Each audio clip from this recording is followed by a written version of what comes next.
On the 23rd of March 2013, Boris Berezovsky was found dead at his home in Berkshire, with his bodyguard finding him dead, locked in his bathroom with a ligature around his neck. Initially it was reported as suicide, with Berezovsky being in massive debt, having to pay off huge court fees after losing a court battle against, well, we'll come on to that later on in the video. But following an inquest, Berezovsky's death was ruled as an open verdict, meaning that according to the coroner, he couldn't rule the death as suicide because it didn't meet the burden of proof. But before I break down how this is relevant to Abramovich's story, if you like the look of this phone case with Terry and Lampard, this one with Azpilicueta lifting the Champions League, or this Didier Drogba knee slide case, then go over to El Clasico cases, as they have a great variety of quality phone cases to not just protect your phone, but also provide a unique design as well for under £20. They have cases for all football fans, and they even have a money back guarantee. If you use code AF at checkout, you'll also get a massive 25% off and will be helping to support the channel. A link will be left in the description below. In 1966, Roman Abramovich was born into the Soviet Union, into a Jewish family, but his mother would die when he was just 1 year old, with his father then passing when he was just 4, and so he would grow up with his relatives in the Komi Republic in northern Russia. Abramovich first entered the world of business while serving in the army. He worked first as a street trader and then as a mechanic, but he would make his first fortune after Perestroika, which was a movement amongst the Communist Party in the Soviet Union in the late 1980s to gradually start opening up the economy.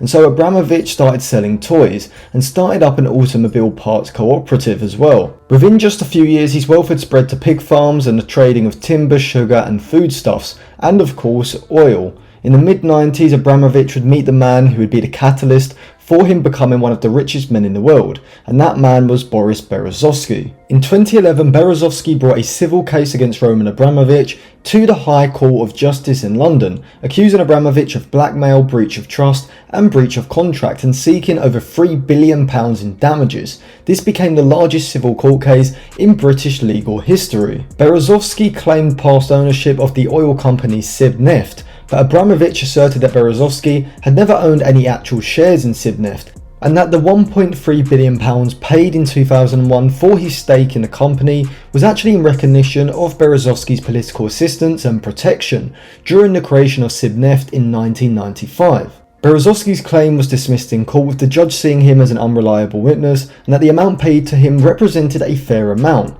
This was where Berezovsky firmly started to go downhill, and just 2 years later he would be found dead. But you're probably wondering, why did Abramovich need political protection from Berezovsky in 1995? Well, we need to look at the context behind Russia in the 1990s. See, at the end of 1991, the Soviet Union fell, communism was over, and the country began to radically embrace capitalism, and men like Abramovich and Berezovsky saw an opportunity. Because nearly all businesses and natural resources had been state-owned up until then, under communism, and after Boris Yeltsin's first term in office, it looked like he would lose the 1996 election to the Communist Party, which of course would be the end of the major business owners' wealth. Therefore, Yeltsin and the soon-to-be oligarchs would get together and agree that in return for aiding Yeltsin's re-election campaign in 1996, these wealthy businessmen would be given the opportunity to buy up state-owned assets for a fraction of the price. They did this through the Loans for Shares scheme. The scheme was structured in a manner that made Yeltsin's victory a strong interest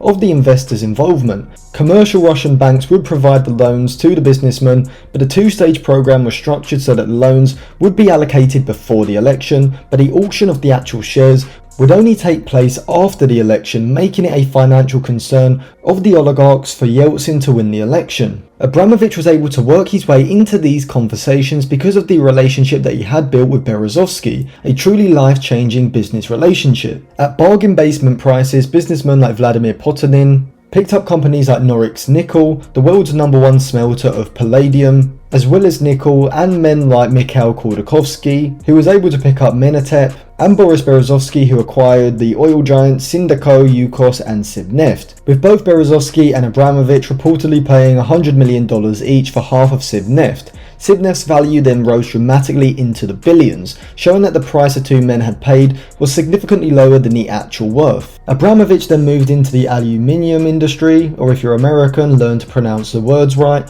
which stoked the aluminium wars, where there were murders of smelting plant owners, traders and journalists as players in the industry fought for control. But all was not so calm in Russia as the 2000s approached. Anger was brewing amongst the Russian population that the country's wealth had essentially been stolen by the oligarchs, and Yeltsin's alcoholism was beginning to consume him. The oligarchs needed a strong leader to gain the national support and fight off the communists. That man was Vladimir Putin, who you may have heard of and who did become acting president after Yeltsin's resignation on December 31st, 1999.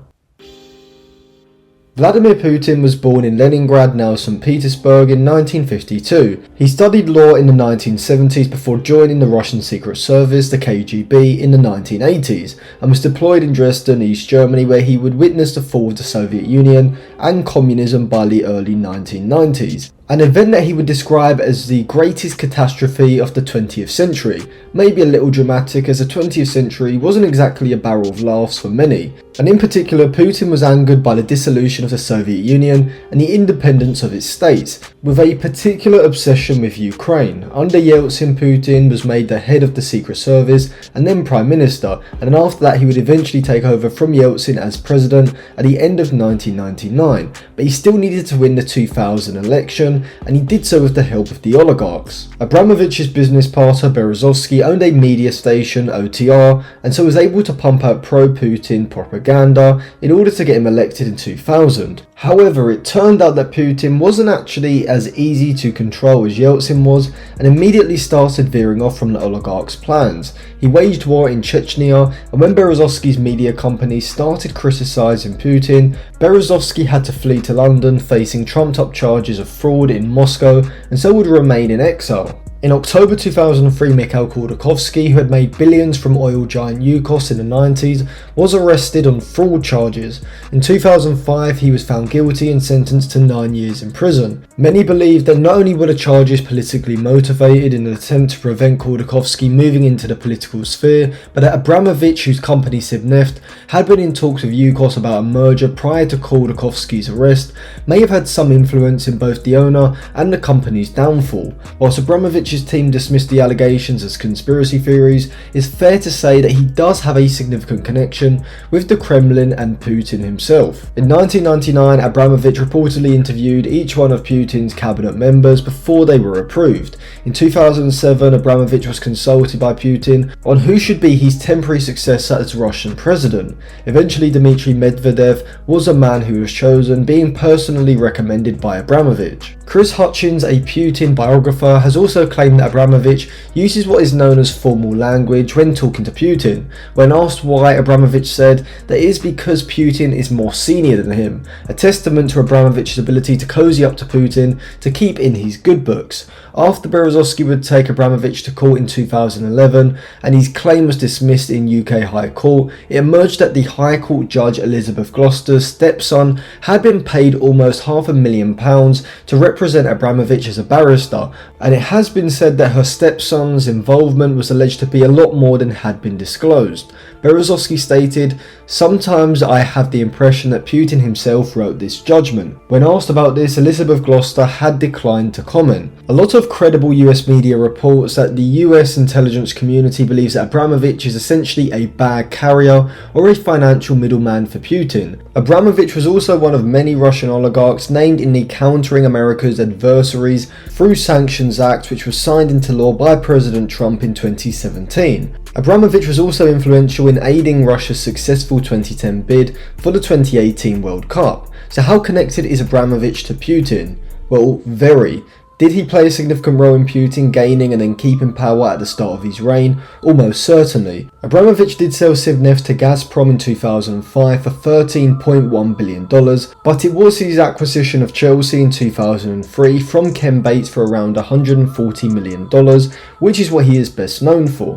And it was a clever move from Abramovich at a time when Russian oligarchs were having their wealth stripped and coming into severe political danger. Owning a football club gave Abramovich a non-threatening international profile and perhaps some insurance to prevent his wealth being taken, as of course the Kremlin cannot just take an English football club away from Abramovich. But the chaos that has arisen from Putin's invasion of Ukraine has almost forced Abramovich's hand to sell Chelsea. But do I think that the calls for his wealth to be completely taken by UK politicians are right? Well, in short, no.